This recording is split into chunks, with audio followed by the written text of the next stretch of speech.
அஸ்ஸலாமு அலைக்கும் friends. First நமக்கு எத்தனை பேனல் வேணும்னு நம்ம பார்க்கணும். நான் 12 பேனல் கொடுக்க போறேன். ஸோ வேஸ்ட் வந்து 26, இடுப்பு வந்து 26. அதை நான் 12 டிவைட் பண்ணியிருக்கேன். டிவைட் பண்ணா எனக்கு 2.2 கிடைக்குது. அதை நான் 2.25 இன்ச்சா ரவுண்ட் பண்ணிட்டேன். ரவுண்ட் பண்ணிட்டு இப்போ 2.25 கூட நம்ம ஸ்டிச் பண்ண ஜாயின் பண்ணுவோம்ல, அதுக்கு 1 இன்ச்சஸ் ஆட் பண்ணியிருக்கேன். அது சேர்த்தா மொத்தம் நம்மளுக்கு 3.25 இன்ச் வரும். இது வந்து மேலே வேஸ்ட்ல இடுப்புல வர அதோட அளவு. ஒரு பேனல் வந்து நம்ம மேலே வந்து 3.25 இன்ச்சுக்கு நம்ம கட் பண்ணணும்.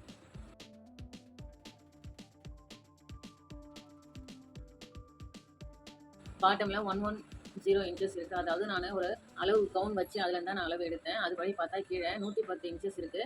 அதையும் நம்ம 12 பிரிக்கணும். நம்ம 12 கன்வெர்ட் பண்ணோன்னா 9.2 இன்ச்சஸ் கிடைக்குது. 9.2 இன்ச்சஸை நான் 9.25 ரவுண்ட் ஆஃப் பண்ணிக்கிறேன். அந்த 9.25 கூட நம்ம சீம் அளவு ஸ்டிச்சஸ் பேனல் ஜாயின் பண்ணுவோம்ல சைடில், அதுக்காக நான் 1 இன்ச் ஆட் பண்ணிக்கிறேன். ஆட் பண்ணால் நம்மளுக்கு 10.25 கிடைக்கும்.